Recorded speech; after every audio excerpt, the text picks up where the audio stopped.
Hi everyone, this is the start of what will be a series of guides focused on the strategy of Overwatch.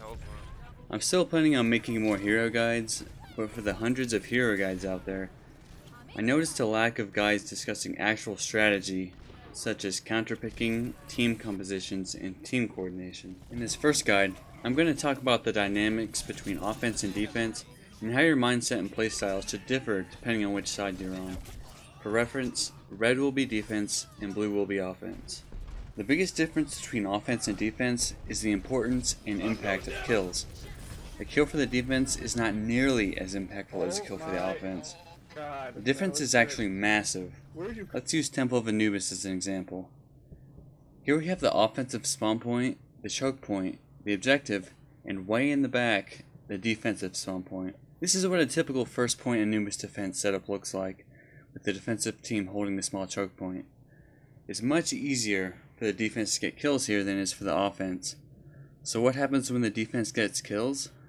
The offensive player will respawn, run back to the choke, and the defense is burned about 10 to 15 seconds off of the clock. They also gain a small ultimate advantage, but that's not as important as you might think. I'll explain later. The offensive team can play very recklessly, as the only real punishment for dying is losing a small amount of time. Even if the entire team gets wiped, they can get back to the choke very quickly. For now, the defense is holding strong, getting frequent kills and occasionally losing a player of their own. But what happens if the offensive team gets a few kills in quick succession?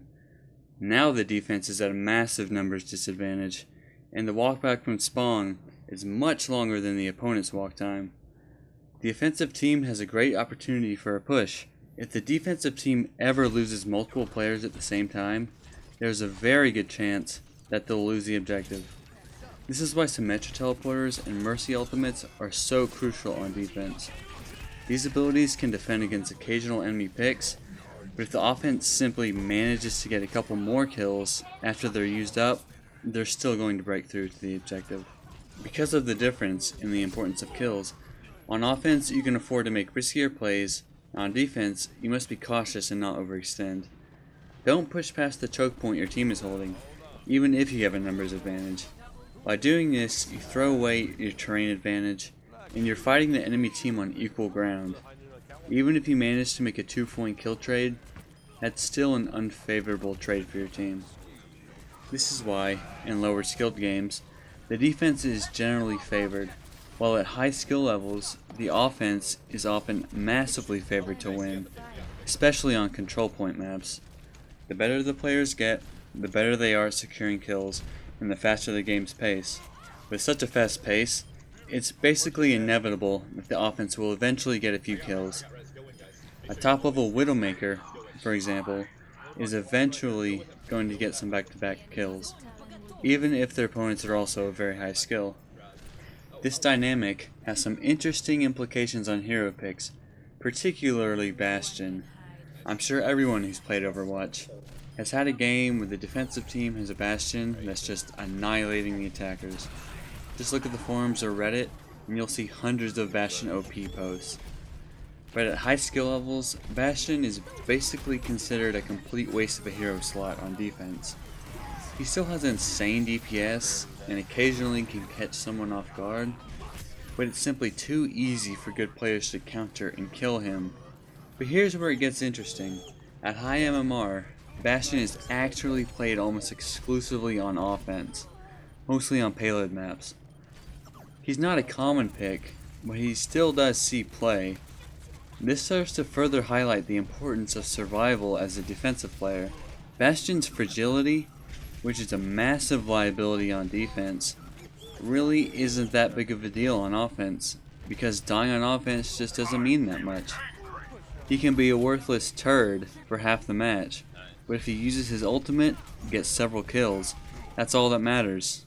All you need on offense is one good push. So I've kind of made defense out to be a bad time, but you can still be very successful at defense if you follow these few tips. Sometimes pushing past the line and using your ultimate for a large multi-kill is okay, but you should never use more than 1 or 2 ultimates doing this. If you use your Zarya, Hanzo, Lucio ultimate combo to people wipe the offense and they don't use their ultimates in retaliation, then you won't have an answer for when they're shoving their own ultimates down your throats 30 seconds later. Save your ultimates to counter enemy ultimates and pushes, especially game-changing ones like Zarya's.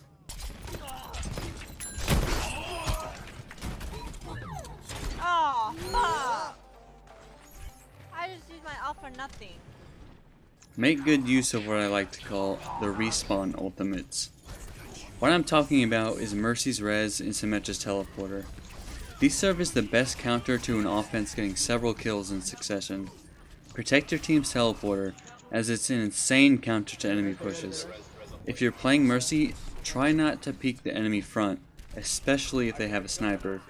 If the offense makes a large push with some ultimates, run away, stay alive, even if it means abandoning an ally to death. It's vital that you're able to fly in after the enemy gets their ultimate kills and revive your teammates who may have died. If played correctly, a single Mercy ultimate can negate several enemy ultimates. Don't get greedy.